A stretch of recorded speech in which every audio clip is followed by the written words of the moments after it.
Hello and welcome to The Evolution of the Gaming System by Quee and Simon. Now, if you'd like to look at our table of contents, here's what we will be showing you today. Like all technological advances, video game consoles actually got their start in the research labs of scientists. Today, video games make up a $100 billion global industry, and nearly two-thirds of American homes have a household member who play on video games regularly. And it's really no shock. Gaming consoles have been around for decades and span a large amount of platforms, from arcade systems to home consoles to handheld consoles and mobile devices. Innovations in gaming technology. First came the portable systems, also as a handheld. A handheld console was a small, self-contained video game console with a built-in screen, game controls, and speakers. Usually, they are smaller than home video game consoles, and allowing people to carry them and play them at any time or place. Then, after that, is a three-dimensional.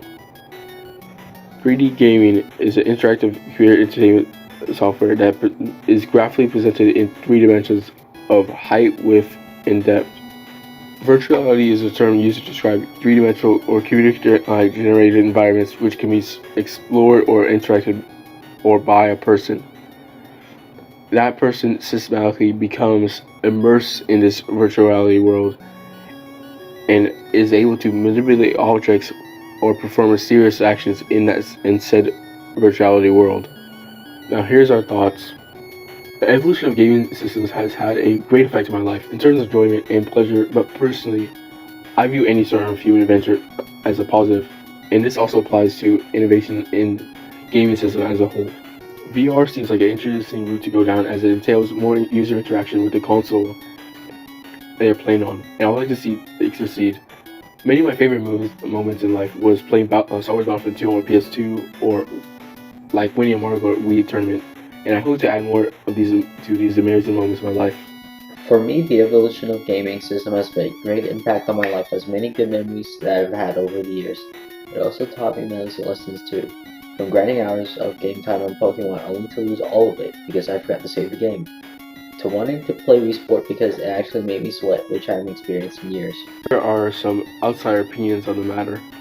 What are your thoughts on the recent advancements of gaming systems or gaming consoles for that matter? I just know of like Pac-Man, going play arcade and Centipedes, but I got acquainted with it when Apple phone came out, and I got the Apple phone playing Candy Crush. And how do you think it will affect society in the later future? I think it's gonna be great because before you know, you're gonna be interactive with a big screen in front of you. What do you think about the evolution of gaming systems or consoles, whatever you want to call it? Well, personally, I feel like it's a very good advancement for today's society since we've moved so far from where we started. Like, for example, I remember there's a Snake game with like the 8-bit pixels, and now we're up to like really well-defined graphics, like really immersive games. It's good in a sense that technology has come so far and we like become so advanced society. However, it's kind of negative in the sense that they're more addictive since they're better. So, what do you think about gaming system?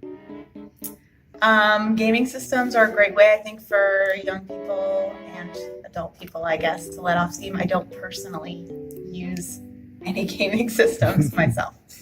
Well, I only have a Mac computer, so I only play on my Xbox. Can't really play games on my laptop, so I think it's a good way to keep in touch and create bonds and stuff.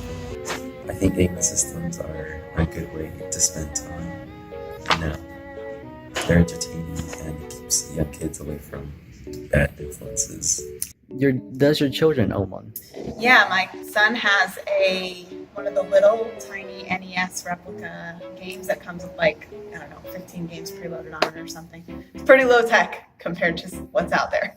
Interesting. So how do you think that affects his everyday life? Not much. He maybe plays he only remembers he has it once a month. I do less homework, that's for sure, and I get to talk to my friends more, so that's pretty fun. I think when I go to college, it'll make college life easier. You're always being able to talk to them in some way. So I'm excited for that. It keeps me busy sometimes. I get home, I don't want to do homework right away. So How do you think this will affect society as a whole? I think it can go both ways. Right now it's good. It's at a controlled level. You can't do much through video games. It can. There's already been signs of obsessiveness with video games that might bring video games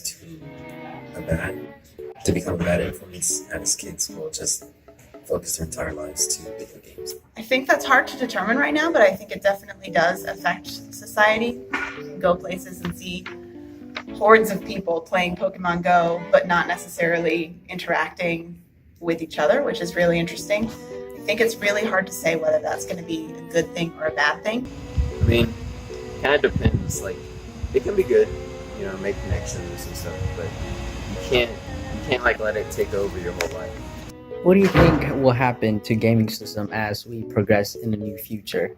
I think they're going to become more integrated with the technology we all already have. So kind of like the idea of VR with a cell phone or something that's more carry with you all the time. The time will come where video games will be a new source of education, and kids especially, will learn like how to do adult things through video games, like The Sims. Well, they're probably gonna head towards more VR experience. Make that more realistic looking, because that's where the future lies.